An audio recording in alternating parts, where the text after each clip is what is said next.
नमस्कार, माझं नाव तेजस मोहिते. बेडूक जर का उकळत्या पाण्यामध्ये टाकला तर तो लवकर उडी मारतो, पण जर का तोच बेडूक साधारण पाण्यामध्ये ठेवला आणि पाण्याचं टेम्परेचर का हळूहळू वाढवलं तर तोच बेडूक त्याच पाण्यामध्ये मरण पावतो, कारण की त्याला धोका समजतच नाही.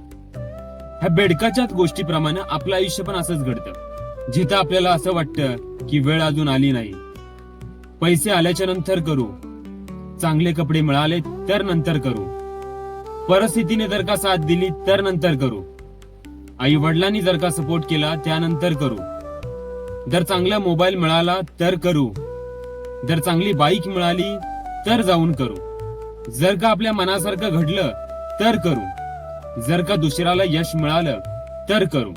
म्हणजे थोडक्यात काय, तर आपण आपलं आयुष्य कम्फर्ट झोन मध्ये जगत असतो.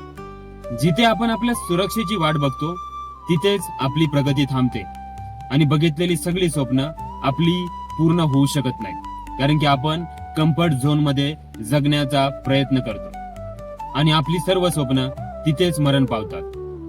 पण मित्रांनो, अनेक जण मोठी स्वप्न पाहतात, त्यांच्यामध्ये एक धैर्य, चिकाटी, सामर्थ्य असतं, पण ते स्वतःची शक्ती कधीच ओळखत नाहीत, स्वतःच्या सामर्थ्याला कधीच वाव देत नाहीत. कम्फर्ट झोन मध्ये एकदा माणूस जर का पडला तर तो कधी वरती लकवर येऊ शकत नाही. पण यश मिळतं कुणाला?